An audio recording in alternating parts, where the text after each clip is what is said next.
மாயா எனக்கு இது புரியவே இல்லை. பாரம்பரிய விளையாட்டுகள் யாவைன்னு கேட்டிருக்காங்க. பல்லாங்குழி, ஐந்தாங்கல், பாண்டியாட்டம், கபடி, தாயம், உரியடி, கண்ணாமூச்சு. இது என்ன உனக்கு புரியல? விளையாட்டா இதுல எப்படிமா விளையாட்டு?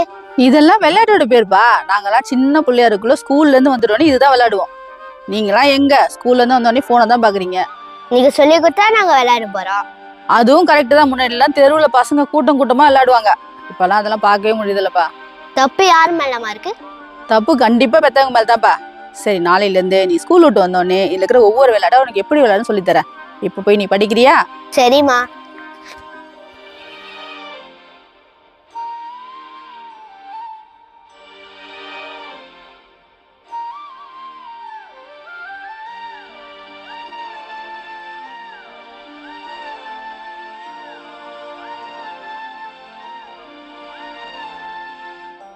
இது வரைக்கும் ஸ்கூல்ல இருந்து உன்னை பத்தி கம்ப்ளைண்ட் வந்ததே இல்ல. இன்னும் புதுசா கம்ப்ளைண்ட் வருது. என் ஃப்ரெண்டுக்கு தான் ஹெல்ப் பண்ண போறேன். அவன் தான் என்ன மாட்டி விட்டான். ஒரு காட்டுல 2 சிங்கத்துக்கு நடுவுல மான் நடந்து வருமா. அங்க இருந்து விலங்குகளுக்குலாம் ஒரே சந்தேகமா, மானை எப்படி சிங்கம் பாதுகாப்பா பாத்துக்க முடியும் அப்படின்ட்டு. சிங்கத்து கூட மானா எப்படிமா? சின்ன வயசுல இருந்தே அந்த 2 சிங்கத்தையுமே அந்த மான் தான் வளர்த்து வந்திருக்கு. அதனால அந்த மானை பாதுகாப்பா பாத்துக்க வேண்டியது சிங்கத்தோட பொறுப்பா இருந்திருக்கு. இந்த கதைய அங்க உட்கார்ந்து இருந்த கிளி ஒண்ணு கேட்டுட்டு இருந்துதான். சரி, நம்மளும் யாருக்காவது ஹெல்ப் பண்ணணும்னு நினைச்ச அந்த கிளி அங்க இருந்த அடிப்பட்ட பாம்புக்கு ஹெல்ப் பண்ணிச்சான். ஆனா அந்த பாம்புக்கு உடம்பு சரியான உடனேவே அந்த கிளியை திருப்பி கடிச்சிருச்சான். பாவமா அந்த கிளி. சிங்கத்துக்கு நன்றி உணர்வு இருக்கு, அதனால மானை கூட அதால பாதுகாப்பா பாத்துக்க முடியுது. ஆனா பாம்புக்கு அப்படி இல்லை. பாத்தியா, நல்லவங்களுக்கு உதவி செஞ்சோம்னா அந்த உதவி நமக்கு எப்படியாவது திரும்பி கிடைக்கும். ஆனா கெட்டவங்களுக்கு உதவி செஞ்சா அதுல ஒரு பிரயோஜனமும் இல்லை. இப்பெல்லாம் செய்யற உதவியை கூட பார்த்துதான் செய்ய வேண்டியது இருக்குப்பா. அதெல்லாம் ஒன்றும் பிரச்சனை இல்லை. தெரிஞ்ச பண்ணிருக்க போறீங்க. உங்களை எத்தனை வருஷமா பாக்குறேன். அதெல்லாம் கண்டிப்பா சொல்ல மாட்டேன். வந்து மெட்டீரியல் மாத்தி எடுத்துன்னு போயிடுங்க. சரி, ஓகே. என்னமாச்சு? அது நம்ம கடையில மெட்டீரியல் மாத்தி வச்சுட்டு போயிட்டாரு. அவங்க ஓனர்கிட்ட சொல்ல வேணாம்னு சொன்னாரு. விஷயம் தெரிஞ்ச வேலை போயிடுமா, அதான் சொல்ல மாட்டேன்னு சொன்னேன். சொன்னாதானே அந்த தப்பு அடுத்த தாடி நடக்காம இருக்கும். அவர் நம்ம கடைக்கு ரொம்ப வருஷமா மெட்டீரியல் டெலிவரி பண்றவருப்பா. இந்த மாதிரி நடந்ததே கிடையாது.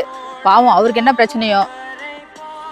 ஆமா, கேட்கணும்னு நினைச்சேன். அண்ணன் கூட சண்டையா தனியா உட்காந்துருக்க? டிராயிங் வரையும் போது அது சரியில்லை இது சரியில்லைன்னு சொல்றாங்க. இதுக்கெல்லாம் யாராவது கோச்சுப்பாங்களா? நீ டிராயிங் காம்படிஷன்ல தோத்துறக்கூடாதுன்றதுக்காக நீ பண்ற தப்பா அவன் கரெக்ட் பண்றான். நீ தான் தப்பா புரிஞ்சுக்கிட்ட. எப்பயாவது யார் கூடயாவது சண்டை வந்ததுன்னா அவங்க சைட்ல இருந்து யோசிச்சு பாரு, சண்டையே வராது. எங்கப்பா போற? அண்ணன் கூட விளையாட போறப்பா. பரவாயில்லையே, நான் சொன்னதும் டக்குன்னு புடிச்சுக்கிட்டேன். நான் சொன்ன விஷயத்த மட்டும் ஃபாலோ பண்ண, உன் லைஃப் சந்தோஷமா இருக்கும். கொஞ்ச நேரத்துல அனாத ஆசிரமத்துல இருந்து வரேன்னு சொல்லியிருக்காங்க. அவங்களுக்கு எல்லாம் பொருள் எடுத்து வச்சிருக்கோம்ல, அது மட்டும் கொஞ்சம் முன்னாடி எடுத்து வச்சிருக்கீங்களா? எல்லாருக்கும் உதவி பண்ணுங்க, அதை நான் தப்புன்னு சொல்லல. செய்யற உதவியை கொஞ்சம் பார்த்து பண்ணுங்க. அனாத பசங்களுக்கும் சொல்லி கேக்குறாங்க, எப்படி இல்லைன்னு சொல்ல முடியும்? பாத்துக்கலாம், விடுங்க. நீங்க போய் எடுத்துன்னு வந்துறீங்களா? சரி. உதவி செய்யறது தப்பாவா? போன வாரம் அண்ணனை விடுறதுக்காக போயிருந்தேன்ல, பேயிற மழையில இருட்டுல என் வண்டி நின்றுச்சு. அந்த பக்கம் ஹெல்ப் பண்றதுக்கு யாருமே இல்ல. ஒருத்தர் வந்தாரு, அவர் வந்து தான் என்ன ஹெல்ப் பண்ணாரு. அவர் மட்டும் நமக்கு என்னன்னு போயிருந்தா என் நிலைமை என்ன இருக்கும் சொல்லு? எப்பா, நம்ம ஒருத்தவங்களுக்கு செய்யற உதவி நமக்கு தேவையானப்ப இன்னொருத்தவங்க மூலமா நம்மள வந்து சேரும். அதனால நம்மளால முடிஞ்ச உதவியை மத்தவங்களுக்கு செஞ்சிடணும். கொடி கொடுங்க. Happy republic டேப்பா. கொடியேற்றத்தை பாக்கிறதுக்கு ஸ்டேடியத்துக்கு போனியா? இந்த கொடி அங்கதான் அடி போறதுக்காக காசு.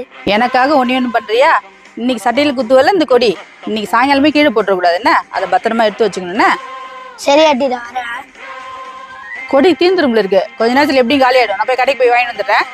இதுக்காக மெனக்கட்டு கடைக்கு போறீங்க? பெருசா என்ன லாபம் கிடைச்சிட போகுது? கொடிய சேல்ஸ்க்காக வாங்க போல. நம்ம சுதந்திரம் வாங்கறதுக்கு எத்தனை உயிர் போயிருக்கும், எத்தனை வருஷம் இருக்கும். அப்ப ஏற்பட்ட கொடியை நம்ம கடைக்கு வந்து கேட்கக்குள்ள இல்லைன்னு சொல்லக்கூடாதுல்ல. அதுக்குதான்.